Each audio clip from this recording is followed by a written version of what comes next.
Hello, welcome to my channel. If you don't know already, my name is Larissa Davis. I'm an immigration attorney in the state of Mississippi, and I represent clients in immigration matters across the United States. I am licensed to practice in U.S. immigration courts all over the United States.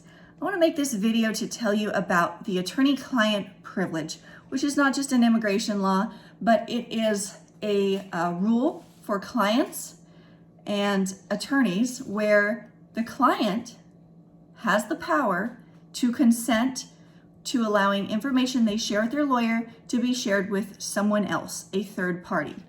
So I bring this up because of a situation that came up today, and it really it irritated me. I'm a little pissed off about it, actually. So let me explain this. Okay, the attorney-client privilege is a rule that protects the client. It's been around a long time, okay? I'm gonna read this to you from this treatise. The keeping of client confidences is one of the most fundamental obligations of a lawyer, and the rules of professional conduct reflect a desire to protect disclosure of client confidences in all but the most extreme situations. So, attorney-client privilege.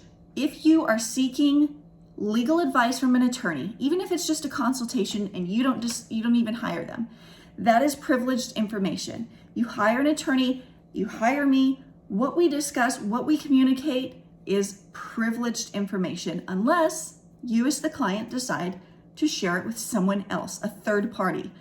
A third party meaning not me, your lawyer, and not you, someone else, a friend or family member, which means they could be a witness in your case if you allow them to be aware of these attorney-client communications. So, story time. Let me just tell you about a year ago, I was representing a family and they had extended family members.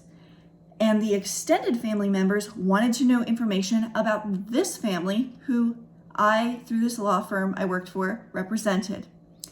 The extended family members did not have permission from our clients to receive this information, and the information, of course, was privileged, so we did not discuss anything with those extended family members.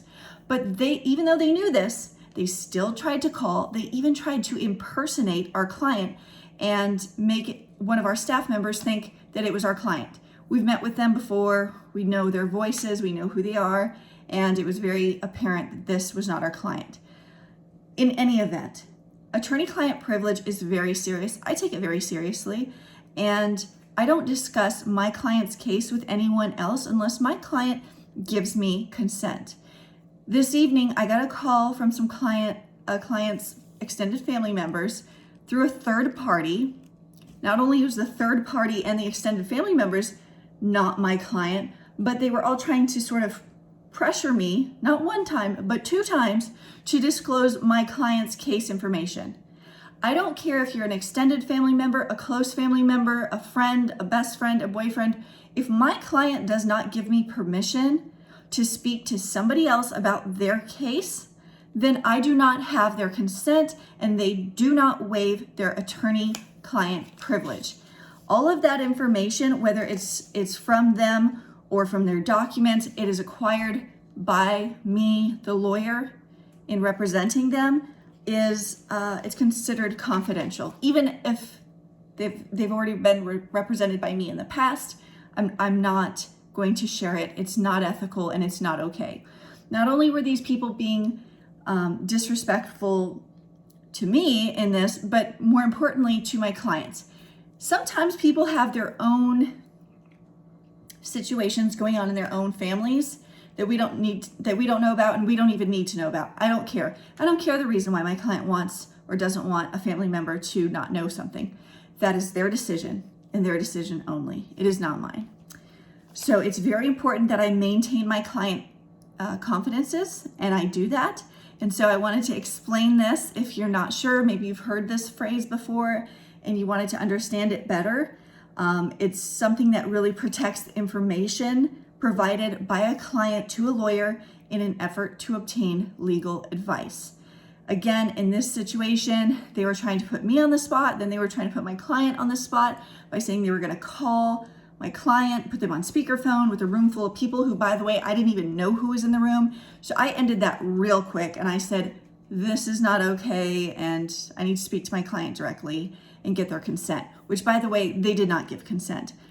For whatever reason, they don't want those family members to know. If you're a family member, you have somebody who's involved in some legal matter, you want to know about it, talk to them about it. If they want you to know, they'll let you know. If they don't want you to know about it, leave them alone. Some people are having some of the worst times of their life, especially for clients that I'm representing in deportation matters. They don't always want family and friends and other people involved in their situation or to know everything that's going on. And if they do, they'll share that with you. But it is not appropriate and it is not okay for other people who are not my clients to try to get information out of me about a case. And that really angered me, that it wasn't that they didn't know, because if you don't know, you're ignorant of these rules, you're not a lawyer, you wouldn't know that, I get it.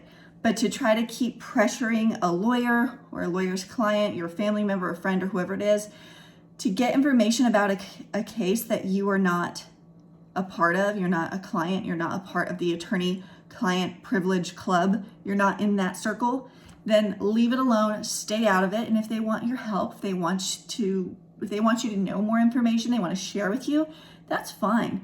But this type of information relating to legal representation is confidential.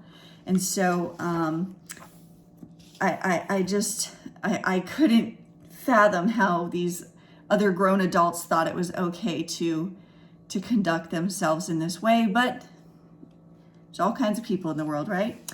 So that also goes for staff at a law firm. They are supervised by attorneys and they are working and within the scope of their employment. They might know information about a case, but again, this is all very much confidential.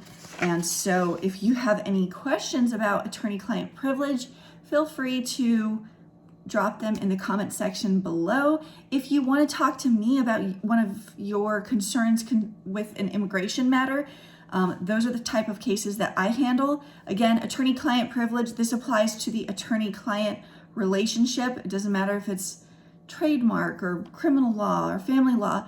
This is something that applies to all attorney-client relationships. And so please be aware of it. And if you do have a legal matter and you do have a lawyer, or you're thinking about getting a lawyer, if you decide to have another person with you in a consultation, a friend, a boyfriend, a girlfriend, a family member, whatever, they could potentially be a witness in your case and you're waiving that attorney-client privilege. So that's something to be aware of as well. And there's a lot more to it, but basically, I'm a lawyer, I represent clients, I don't disclose information. I don't care if you're the best friend, if you're the sister, the brother, the whatever in law. You're not getting information out of me, and trying to talk to a lawyer in a way as though you're entitled to that information is just wrong. It's not okay. There's information that people just want to keep private, and that's okay. They can do that.